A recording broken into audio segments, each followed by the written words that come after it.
दोस्तों समर सिंह के एक और नए गाने का पोस्टर आ चुका है। पहले आप लोग यह पोस्टर देख लीजिए। उनके गाने का नाम है बलमुआ के बलम। इस गाने को लिखे हैं आलोक यादव। दोस्तों समर सिंह के भी लगातार गाने आ रहे हैं और काफी हिट और बेहतरीन लाजवाब गाने आ रहे हैं। उनके एक और नए गाने का पोस्टर रिलीज हुआ था पलंग सागवान के, मतलब लगातार उनके पोस्टर भी आ रहे हैं, गाने भी आ रहे हैं।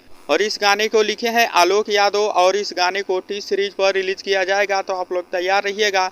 यह गाना भी काफी बेहतरीन और लाजवाब होने वाला है। समर सिंह के साथ में नम्रता मल जी आप लोगों को देखने को मिलने वाली है। तो देखते हैं इस गाने में इन दोनों की जोड़ी कैसी लगती है। पोस्टर देख के तो लग रहा है कि गाना काफी बेहतरीन और लाजवाब होने वाला है। तो दोस्तों आप लोगों को क्या लगता है कि गाना कैसा होगा, तो कमेंट बॉक्स में जरूर बताइएगा।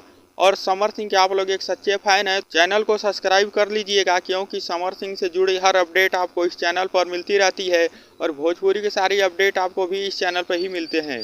तो चैनल को सब्सक्राइब कर लीजिए और वीडियो को लाइक करना ना भूलिए।